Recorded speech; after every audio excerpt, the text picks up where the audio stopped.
Ineffable Holiday, 2009. December 7th. Snowflake. Once the snow began, it didn't seem intent to stop. Through the night and well into the following morning, the large fluffy flakes fell. Aziraphale stood at the front of the bookshop, peering through the small bits of window that were still clear, as a plough took its fourth trip up the road. A few fellow shopkeepers had ventured outside to attempt clearing of their respective walkways, but the majority of Soho seemed to have decided that it was a perfectly fine day to stay inside. The book-hoarding Angel was one of these for certain. He had a roaring fire going in the hearth in the back room, and a perfectly steeped tea in his hands, and he had absolutely no intentions today of either venturing outside nor allowing wet, snow-covered humans inside near his precious books. A quick miracle shifted a sleeping stray cat out of the path of the rampaging plough and into the back porch of the lovely woman down the street who hand-made specially formulated pet food. And then the perfectly satisfied Angel made his way back toward his lovely fire. The back room was the perfect temperature for a chilly snow day. The Angel set his tea down on a side table and picked up the book he'd been reading before sinking with a sigh into his favorite armchair. He didn't think he could be any more comfortable or content. Except that wasn't really true, was it? He frowned down at his book, glanced sideways at his tea, and grumbled something unintelligible in the general direction of the crackling fire. No, something was missing. Something far more important to his happiness and well-being than any number of books, amounts of caffeine, or quantity of cozy, warm rooms. With a bit of a huff, Aziraphale dropped his book back down next to his mug on the table and went off in search of his demon. He went to the bedroom first, certain he would find Crowley snoring away, a tangle of sheets and limbs that could barely be distinguished as a vaguely man-shaped being.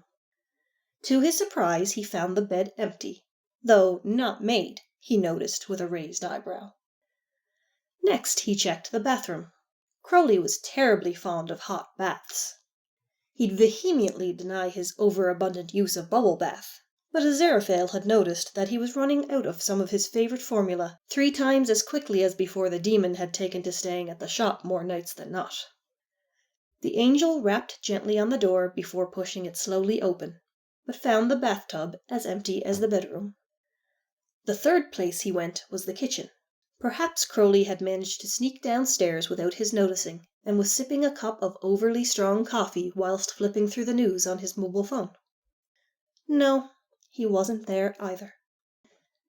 Now Aziraphale was beginning to frown in earnest. He knew the demon had been here earlier, because he'd been able to hear the snoring even from the shop proper. It didn't seem likely that he'd sneaked off without saying goodbye, and where would he have even gone in this weather? Certain that Crowley had to be here somewhere, Aziraphale moved to the shop windows and confirmed that the Bentley was still sitting in its illegal parking space, practically buried to the roof in snow. "Where are you, you silly demon?" the Angel grumbled, turning back to wander the shop at random. It was near the classic children's books he heard the little noise. It was soft, barely noticeable, but strikingly recognizable as something blunt hitting glass. It happened again. Then again. Aziraphale followed the sounds, both for the pure curiosity and because he was fairly certain he was about to find what he sought. At the far corner window, where the wind hadn't been pressing layers of snow directly to the glass, there was a mostly clear view of the world outside the bookshop. And wiggling in front of that window was a 5-foot-long black snake, its red underbelly shimmering in the early morning sun.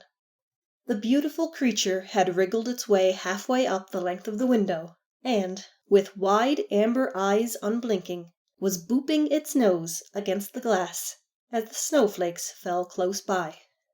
"Oh, good Lord," Aziraphale muttered, though a smile that could have been easily mistaken for amusement had spread across his face. The Angel advanced on the snake, who seemed thoroughly distracted by the falling flakes, and didn't so much as glance away. "Aren't you just precious?" Aziraphale cooed, while running soft fingers down lovely smooth scales. "You're oddly obsessed with snow for a demon who can't stand the cold. A walking contradiction you are. You know that, right?" Crowley didn't respond, except to boop his snout against the window again, as a particularly fat snowflake fell in front of his face. Aziraphale couldn't stop the burst of joyous laughter that bubbled up from deep down in his stomach. It seemed the angel found himself in a bit of a predicament. He very much wished to pick up his lovely, charming, gorgeous snake and carry him to the back room, so that Crowley could coil up on his lap and Aziraphale could stroke the demon's scales as he read by the fire. But at the same time he wanted very much to allow the adorably excited snake to continue his game. Crowley had spent such a very long time feeling that he couldn't take joy in anything that wasn't demonic. Aziraphale, therefore, wanted to encourage the demon to have playful, childlike fun whenever he could. The snake booped the glass again, a bit too hard this time. He shook his head a little, and seemed to finally notice Aziraphale. He blinked slowly at the angel, before nuzzling his head against an outstretched hand. "Were you having fun, my dear?" the angel cooed, as he stroked the snake's head lovingly. All at once an idea came to him, and he grinned. "But wouldn't it be more fun if you could actually catch the snowflakes?" Crowley's head nuzzled sideways past the angel's wrist, so that he could blink amber eyes curiously upward. "Catch them?" his expression seemed to ask. A few moments later, a snowed-in angel was back in his favorite armchair, nestled down comfortably. There was a lovely fire burning in the hearth, keeping the room the perfect temperature, and providing some truly exceptional ambiance. His tea, miracled hot again, sat on the side table, steam wafting up in little wispy rivulets. His book was leaning against the arm of the chair, held open by one well-manicured hand, while the other hand happily stroked gorgeous black and red scales.